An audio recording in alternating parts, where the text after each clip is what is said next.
ऋषिकेशची trip plan करताय, तुम्हाला कुठं स्टे करायचं आहे, कसं गेलं पाहिजे ऋषिकेशला, कुठं तुम्ही स्टे केला पाहिजे, कशी तुम्ही जाऊ शकता, बाय फ्लाईटने जाऊ शकता किंवा ट्रेनने किंवा बस टॅक्सीने, कसं तुम्ही स्वतःची गाडी नेऊ शकता, कुठं कुठं हॉटेल बुकिंग केलं पाहिजे, कोणते एन्जॉयमेंट तिथं करण्यात येतात, कोणते कोणते ॲक्टिव्हिटीज आहे ते करण्यात येतात, तुम्ही तिथं कसं स्टे करू शकता, कोणतं फूड तुम्ही कोणतं हॉटेल केलं पाहिजे बुक, आपण या पूर्ण व्हिडिओमध्ये त्याचं डिस्कस करणार आहे.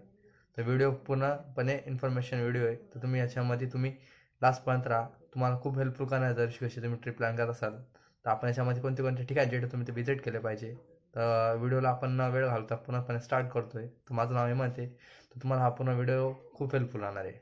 ट्रेनने जर असाल तर तुम्ही डायरेक्ट हरिद्वारची ट्रेनपासून डायरेक्ट त्यांची ऋषिकेशपर्यंतची तुम्ही रेल्वे बुक करू शकता. ते एकदम भारी होऊ शकतं. ते डायरेक्ट तुम्हाला ऋषिकेशमध्ये सोडू शकते. तर तुम्ही रेल्वेने येणार असाल तर एकदम भारी काम आहे. तुम्हाला कुठे थांबायची गरज नाही. डायरेक्ट ऋषिकेश तुमची हरिद्वार टू ऋषिकेश तुम्ही डायरेक्ट येऊ शकतात. आणि दिल्लीने येणार असेल तर 200 किलोमीटर 5 ते 6 तास आपल्याला तिकडून लागतं साधारणतः.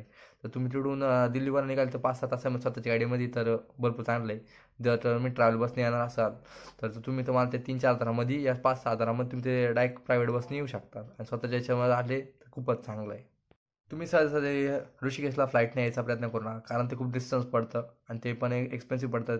फ्लाईटचे तिकीट्स काढायचे, पण तुम्ही तिकडून पुढं पण गाडी करणार तर फ्लाईटने नाही यायचं, तुम्ही रेल्वेने किंवा तुमच्या प्रायव्हेट गाडीने आलं ते खूपच चांगलं आहे. कारण तुम्ही डायरेक्ट इनडायरेक्टली तिकडे पोहोचतात तर तुम्हाला परत एअरपोर्ट लांब पडणार आहे. त्याच्यापेक्षा तुम्ही फ्लाईटने नाही येणं चांगलं आहे.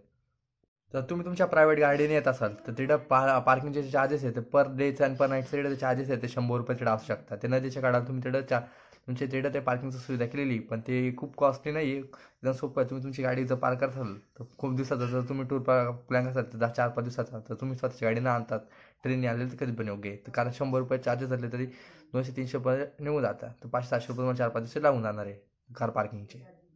तिकडे धर्मशाला तुम्ही जर हॉटेल स्टे करणार असाल तर तुम्ही तिकडे धर्मशाला ऑनलाईन बुकिंग 700-800 रुपये सुद्धा तुम्ही साईडला स्क्रीनवर बघू शकता. तुम्ही तिथे बुकिंग करू शकता. तुम्हाला हॉटेल नसतं घ्यायचं तर तुम्ही तिकडे नदीच्या कोपऱ्याला कॅम्पिंग पण करू शकता. तिथे त्याची पण सुविधा असते. त्याचा एक वेगळाच अनुभव असतो. तुम्ही तिथं कॅम्पिंग केलं तर तुम्हाला एकदम चांगला फील पण येणार. तर ह्याच्याने तुम्ही हॉटेलला बुक करता तिथे कॅम्पिंग करणे त्याची कॉस्ट पण त्याला सोपी पण तुम्हाला तिथे त्यांचं पूर्ण मटेरियल त्यांचं डायरेक्ट कॅम्प सुद्धा भेटू शकते. त्याची कॉस्ट आपल्याला माहीत नाही, पण तुम्ही जर चेंज होत राहते तर तिथे डायरेक्ट तुम्हाला जाऊन कळू शकते.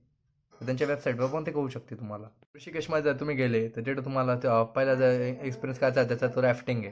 तिथे तुम्ही रॅफ्टिंग करू शकता. किती 500-700 रुपये किलोमीटर, म्हणजे किलोमीटरवर त्याचे प्राइजेस आहे. काहींचे 500, काहींचे 1500 ते 3000 पर्यंत किलोमीटरवर त्याचे चार्जेस आहे. तुम्ही जर त्या बोटचे चार्जेस पे करत असाल तर ते तुम्ही करू शकता. त्याचा एक तुम्ही वेगळा फिरून बघू शकता. ते राफ्टिंग एकदम जोरात पद्धती केली जाते आणि एकदम भारी असते. तर तुम्ही ते 100% तिथे ट्राय करा. सेकंड जे प्लेस आहे ते त्रिवेणी घाट आहे. जिकडं आपली गंगा आरती होती ती त्रिवेणी घाटची जी आरती आहे ती सर्वात जास्त फेमस आहे. तिथे जी गंगा आरती होती रात्रीची तिचा तुम्ही फील घेऊ शकता. तुम्ही तिचा आनंद घेऊ शकता. तुम्ही त्याचा अटेंड करू शकता. तुम्ही तिथे 100% तिथे आणि गंगा आरती तुम्ही घेऊ शकता त्रिवेणी संगमवरती. हा सेकंड स्पॉट आहे. असे भरपूरचे स्पॉट आहे. आणि तुम्हाला हा व्हिडिओ कसा वाटला कमेंटमध्ये सांगायला विसरू नका. आणि तुम्हाला दुसऱ्या ठिकाणची कोणती इन्फॉर्मेशन लागते ज्याची बजेटची ती कमेंटमध्ये नका सांगा. त्या चॅनल सबस्क्राईब करा पण विसरू नका आणि व्हिडिओला लाईक करायला पण विसरू नका.